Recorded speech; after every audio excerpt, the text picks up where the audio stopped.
اعوذ باللہ من الشیطان الرجیم بسم اللہ الرحمن الرحیم رب اشرح لی صدری ویسر لی امری واحلل عقدۃ من لسانی یفقہوا قولی رب زدنی علما رب زدنی علما رب زدنی علما۔ آج ہم سورہ بقرہ کی آیت نمبر 178 سے اپنے سبق کا آغاز کر رہے ہیں۔ بسم اللہ الرحمن الرحیم یا ایہا الذین آمنوا، یا ایہا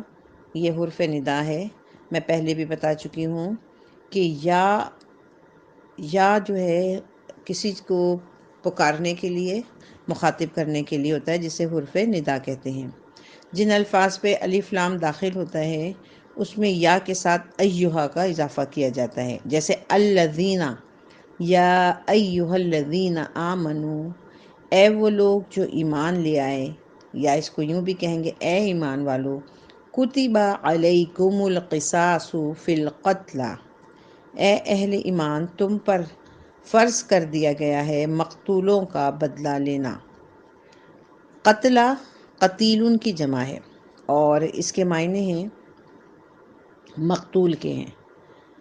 اور کتبہ جو دوسرا لفظ ہے یہ جب یہ فرضیت کے لیے آتا ہے، اور اس کے بعد جب فوراً علا آ جائے تو یہ خاص طور پر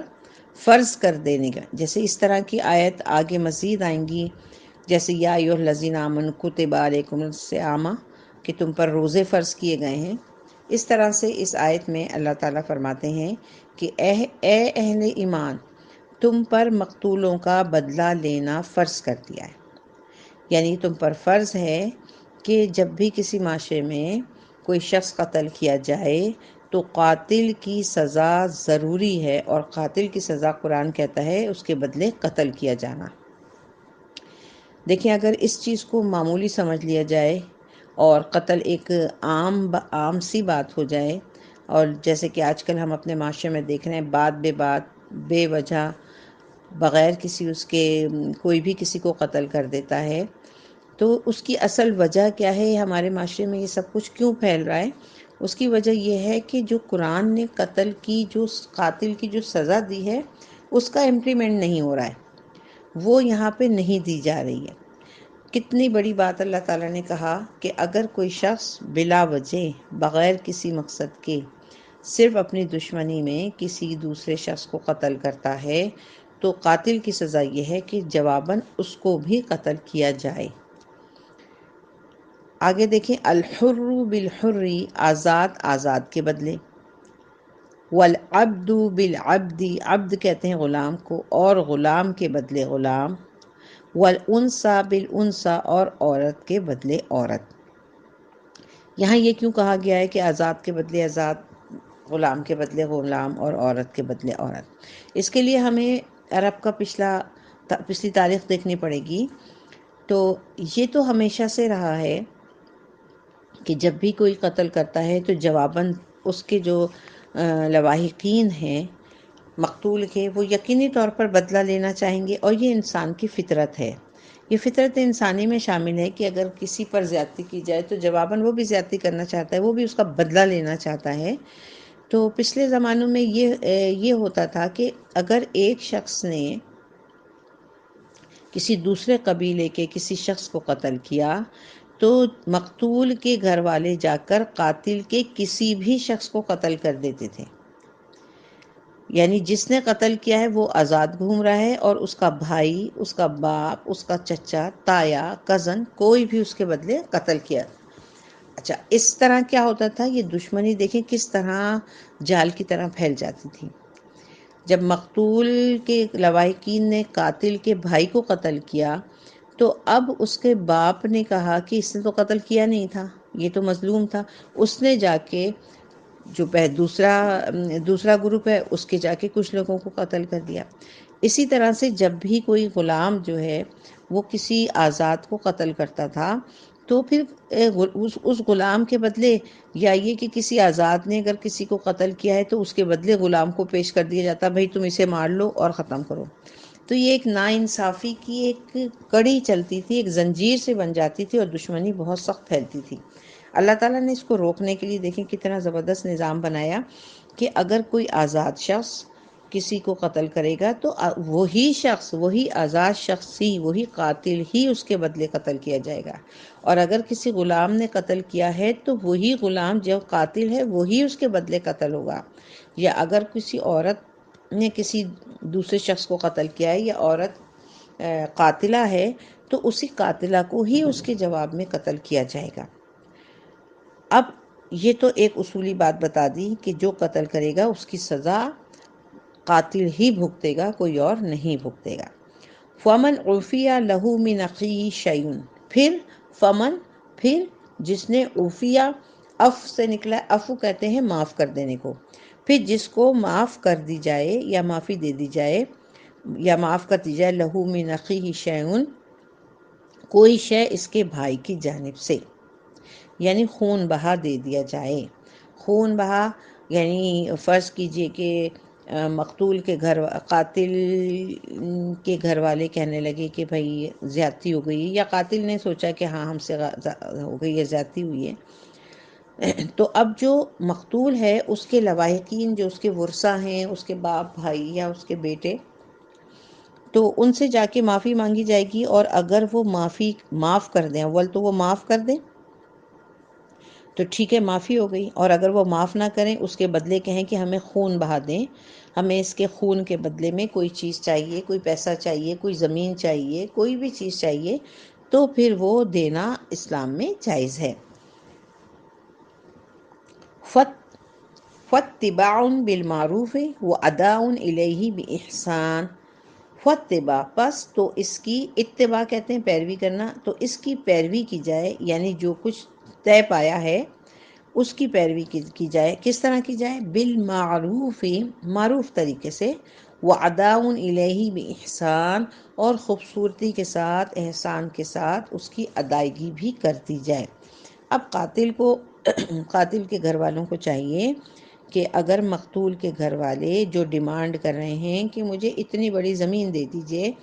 تو اب یہ نہیں کہ اس میں دھوکہ دھڑی کی جائے، بلکہ اللہ تعالیٰ کہتے ہیں اب جب یہ معاملہ طے ہو گیا ہے تو بہت معروف طریقے سے، اچھے طریقے سے، احسان کرتے ہوئے، خوش دلی کے ساتھ، اللہ کو حاضر و ناظر جان کر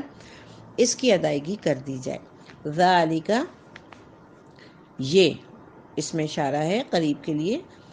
تخفیف من ربکم ورحمہ، تخفیف کر دینا، کسی چیز کو کم کر دینا، ہلکا کر دینا، یہ تمہارے رب کی طرف سے، من ربکم، تمہارے رب کی طرف سے، رحمتن، ایک تخفیف اور رحمت ہے۔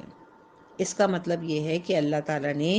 اس قتل در قتل کے سلسلے کو روکا اور ایک اچھا سا راستہ دکھایا کہ جس سے کہ دونوں طرف فائدہ ہو۔ قاتل ہے اس کی بھی جان بچ جائے، اس کی بھی فیملی جو ہے، اس کے بچے وہ یتیم نہ ہوں، اور مقتول کے گھر والوں کو جو مقتول کے قتل ہونے سے ایک نقصان پہنچا ہے، ظاہر سی بات ہے گھر کا سربراہ قتل ہو گیا ہے، اب ان کی گھرداری کیسے چلے گی، ان کے بچے کیسے پلیں گے؟ تو اگر اس کے جواب میں وہ کچھ پیسہ یا زمین یا جو چیز بھی وہ لے لیتے ہیں، تو یہ دیکھیں کتنی اللہ کی رحمت ہے۔ ایک تو اس سے پہلا فائدہ کیا ہوگا کہ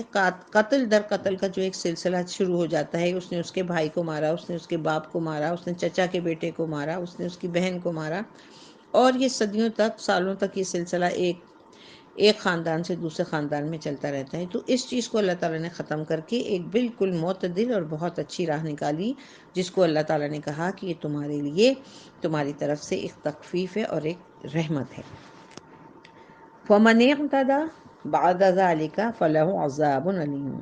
فَمَنِ اعْتَدَىٰ، تو اس کے بعد بھی، اس بعد ذالک، اس کے بعد بھی جو اعتدال سے کام نہ لے، اعتدال سے یا حد سے تجاوز کر جائے، تو من اعتدیٰ، جو کوئی اعتدال سے بڑھ جائے، حد سے تجاوز کر جائے، بعد ذالک، اس کے بعد، فَلَهُ عَذَابٌ أَلِيمٌ، اس کے لیے عظیم دردناک عذاب ہے۔ کس کے بعد؟ جب اللہ نے ایک اصول بتا دیا اور کہا کہ دیکھو تم قصاص لو، قتل کا بدلہ قتل سے لو، قاتل کو قتل کر کے اس سلسلے کو ختم کر دو، اور اگر ایسا نہیں ہے، تم معاف کرنا چاہتے ہو تو تم اس کا خون بہا لے لو، قاتل کو چاہیے خون بہا دے کر اپنی جان چھڑا لے۔ اگر یہ دونوں طریقے تم لوگ نہیں اپناتے، دونوں راستے بہت اچھے ہیں، اس کو نہیں اپناتے، تو پھر تم اللہ کی طرف سے دردناک عذاب کا انتظار کرو۔ تو اب تم دردناک عذاب ہے ایسے لوگوں کے لیے۔ آیت نمبر 179 179 وَلَكُمْ فِي الْقِصَاصِ حَیَاتٌ یا اولی الالباب، یا اولی الالباب۔ اب تک ہم جو جملے پڑھ رہے تھے اس میں حرف ندا پہلے آ رہا تھا، شروع میں آ کے یا ایھا الذین، یا نبی، اس طرح سے یا ایھا الناس۔ اب یا اولی الالباب، تو اس لیے ہم ترجمے میں یا اولی الالباب کو پہلے لے لیں گے، اور پھر اس سینٹنس کا جب ترجمہ کریں گے تو دیکھیں یہ آسان ہو جائے گا۔ یا اولی الالباب، یہاں سے شروع کریں، اور اے ہوش مندو۔ اولی الالباب کہتے ہیں عقل مند لوگ، سمجھدار لوگ، جو کہ کسی بات کی گہرائی کو سمجھ سکتے ہیں۔ یا اولی الالباب وَلَكُمْ فِي الْقِصَاصِ حَیَاتٌ یا اولی الالباب لَعَلَّکُمْ تَتَّقُونَ، اور اے ہوش مندو تمہارے لیے قصاص میں زندگی ہے، لَعَلَّکُمْ تَتَّقُونَ تاکہ تم بچ سکو۔ یہاں تتقون یعنی تقوی، تقوی کے معنی ہے پرہیزگاری، لیکن تقوی کے ایک معنی ہے بچنے کے ہیں۔ پرہیزگاری کب حاصل ہوتی ہے؟ پرہیزگاری حاصل ہوتی ہے جب ہم برائیوں سے اپنے آپ کو بچائیں گے۔ تو در حقیقت تقوی کیا ہوا؟ اپنے آپ کو بچانا، تو تاکہ تم بچ سکو۔ اب سوال یہ ہے کہ کس چیز سے بچ سکو؟ جہنم کی آگ سے بچ سکو، اور آخرت کی نقصان ہمیشہ کے خسارے سے بچ سکو، اور سب سے بڑی بات دنیا میں رہتے ہوئے دنیا میں انتشار سے بچ سکو، ایک پرامن معاشرہ بنا سکو۔ آیت نمبر 180 کتب علیکم اذا حضر، کتبہ وہی لفظ آیا ہے یہاں پہ فرض کر دینے کے مقام پر ہے۔ کتب علیکم اذا حضر احدکم الموت ان ترک حیات الوصیۃ للوالدین والاقربین والاقربین بالمعروف، جب تم میں سے کسی کی موت کا وقت آ پہنچے اور وہ کچھ مال چھوڑ رہا ہو تو تم پر فرض کر دیا گیا۔ اب یہ کتبہ کے ترجمے میں دیکھیں آخر میں آ کے یہ فرض کرنے کی بات آئی ہے، جبکہ اگر اس کو ہم یوں ترجمہ کریں کہ فرض کر دیا گیا ہے تم پر، اذا جب، اذا مانے جب، حضرہ، حضرہ کا مطلب ہوتا ہے کسی چیز کا حاضر ہو جانا، تو حضرہ موت حاضر ہوگی، احدکم الموت تم میں سے کسی کی موت۔ اب اللہ تعالیٰ نے آگے بتایا کہ اگر تم میں سے کسی کی موت کا وقت آ گیا ہے اور اس کے سامنے موت آ پہنچی ہو، ان ترک خیر للوصیۃ للوالدین والاقربین وبالمعروف، تو تم اور جو کچھ مال چھوڑ رہا ہو، ان ترکا جو کچھ مال چھوڑ کے جا رہا ہو، تو تم پر یہ فرض کیا ہے کہ والدین اور رشتہ داروں کے حق میں انصاف کے ساتھ وصیت کیا کرو، یعنی مرنے سے پہلے وصیت کرنا چاہیے۔ اب یہاں یہ بات نوٹ کر لیجئے کہ ابھی قانون وراثت نازل نہیں ہوا تھا، تو اس زمانے میں یہ ابتدائی قدم تھا۔ دور جاہلیت میں وراثت کی تقسیم اس طرح ہوتی تھی کہ جیسے آج بھی ہندوؤں میں ہوتی ہے کہ مرنے والے کی ساری جائیداد کا مالک اس کا بڑا بیٹا بن جاتا تھا۔ اب اس کی بیوی، بیٹیاں، حتیٰ کہ دوسرے بیٹے بھی وراثت سے محروم رہتے تھے۔ چنانچہ یہاں وراثت کے بارے میں پہلا حکم یہ دیا گیا کہ مرنے والا والدین اور اقربا کے بارے میں وصیت کر کے جائے تاکہ ان کے حقوق کا تحفظ ہو سکے۔ لیکن پھر جب سورہ نساء میں پورا قانون وراثت آ گیا تو اب یہ آیت منسوخ شمار ہوتی ہے۔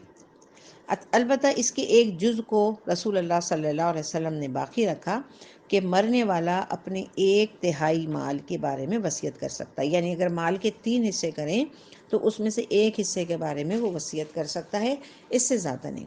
یعنی باقی کے جو 2/3 حصے ہیں وہ اللہ تعالیٰ نے جو قانون وراثت بنا کے دیا ہے سورہ نساء میں، اس کے ہی حساب سے باقی وراثت تقسیم ہوگی۔ اور یہ کہ جس شخص کا وراثت میں حق مقرر ہو چکا ہے اس کے لیے وصیت نہیں ہوگی۔ اچھا، یہ پوائنٹ خاص طور پہ دیکھنے والا ہے کہ جو لوگ حقیقی وارث ہیں، جیسے بیٹے ہیں، بیوی ہے، اس کے ماں باپ ہیں، تو وہ حقیقی وراثت کے وارث ہیں، تو ان کو پھر اس جو 1/3 میں جو وصیت کی جائے گی اس میں سے حصہ نہیں دیا جائے گا، اس کے بارے میں وہ وصیت نہیں کر سکتا، بلکہ یہ جو وصیت ہوگا 1/3 مرنے والا کسی یتیم کو دے جائے، کسی کو بھی، یا کسی بیوہ کو دینے کی بات کرے، یا کسی یتیم خانے کو دینے کی بات کرے، یا کسی دینی ادارے کو دینے کی بات کرے، تو یہ اس کے لیے جائز ہوگا۔ باقی جو 2/3 ہے اس میں لازمی طور پر جو قانونی وراثت ہے وہی ادا کی جائے گی۔ حقاً علی المتقین، اللہ تعالیٰ کا تقوی رکھنے والوں پر یہ حق ہے، یعنی ان پر واجب و ضروری ہے کہ وصیت کر جائیں کہ ہمارے والدین کو یہ مل جائے، فلاں رشتہ دار کو یہ مل جائے، باقی جو بھی ورثہ ان کے حصے میں یہ آ جائے۔ تو یہ جو تھی آیت منسوخ تھی، اور یہ آیت منسوخ کا مطلب یہ ہوتا ہے کہ جو حکم اس آیت میں آیا ہے اب اس کی جگہ نیا اور ایک مکمل حکم جو ہے آ گیا۔ اب یہ اللہ کی مرضی ہے، وہ کسی حکم کو لاگو کرتے ہیں اور کسی حکم کو منسوخ کرتے ہیں۔ اس میں ہمیں کچھ سوچنے کی ضرورت نہیں ہے کہ ہم اس کو سوچیں کہ ایسا کیوں ہو گیا، یہ آیت ایسی کیوں چلی گئی، اللہ نے پہلے ایسا حکم کیوں دیا۔ یہ اللہ کی حکمتیں ہیں، اور کیونکہ یہ دین جو ہے ایک دم آ کے پورا کا پورا ہمارے سامنے کھڑا نہیں کر دیا گیا، ورنہ ظاہر سی بات ہے جہالت کی انتہائی گہرائیوں میں لوگ تھے، عرب پورا جہالت کی گہرائیوں میں تھا، وہ ایک دم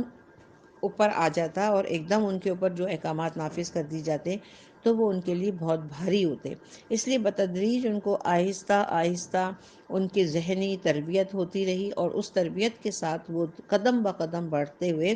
پھر آخرکار ایک اسلام کے مکمل قانون کے دائرے میں آ گئے۔ تو یہاں پہ ہم اپنے سبق کا اختتام کرتے ہیں اور اللہ تعالیٰ سے دعا کرتے ہیں کہ ہمیں قرآن پاک کو صحیح پڑھنے کی، صحیح سمجھنے کی اور اس پر عمل کرنے